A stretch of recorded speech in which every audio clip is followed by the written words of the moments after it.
Welcome to the tutorial for Algorkorea PSA app Personal Sound Amplifier. Let's begin. Please go into the Play Store or any other store available on your phone. In the search bar, please type ClearAmp Pro. A list of apps will appear. Please select this app and install it. Once you install the app, please press Open. Once you do that, a subscription page will appear. A warning will appear. Please read the warning before you press OK. This is what the app looks like once you open it. App operation. At the top right-hand corner, you will see 3 dots. That is the menu button. Please press the menu button. You will see a list of options: Purchase, Tutorial, Settings, Earphone Type, Version, and Exit. This is the Start as well as the Stop button for personal sound amplifier mode. When you press the Start button, a blue bar will appear. That means the app is on. To stop the app, please press Stop. A warning will appear.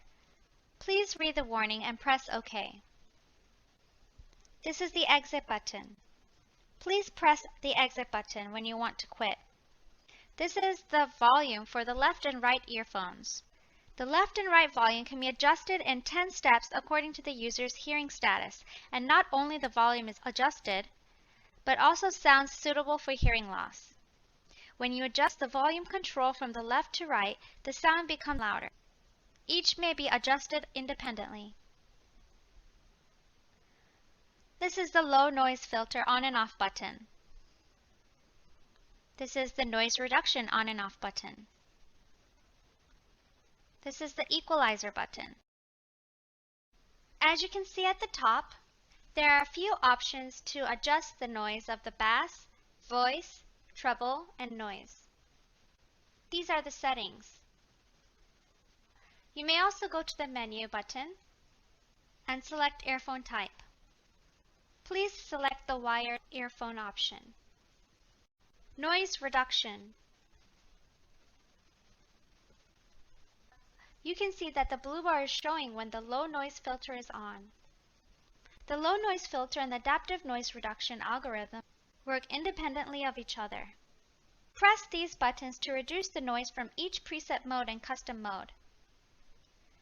Adaptive noise reduction reduces noise based on the surrounding environment. Transducer settings. You may find the transducer settings from the settings option at the bottom of the app or through the menu button. To find the transducer settings through the menu button, please press the menu button and go to Settings. Earphone refers to earphone or output device. The microphone as well as the earphone sensitivity can be adjusted here. You can adjust the earphone saturation as well. Please press Advanced option. In the Advanced option, the following interface will appear. Please select down arrow from the Select Microphone option. Please select the first option, the built-in microphone of your phone. Next, select the earphone or audio output by pressing the down arrow. Please select Auto Select. Under Audio API, please choose between A Audio and Open SLES. Choose A Audio on API 27 or higher and Open SLES on API 26 or lower. Property. Select Properties for audio device. In general, you can use the default option. Some smartphones require the generic option to get a normal sound level of input. Sampling. In general, you can use the binning option. Performance. It is most important to reduce the latency. Normal mode has high quality conversion. No particular performance is needed. Thank you for using our app. Send your valuable comments and suggestions for improvements to our email address.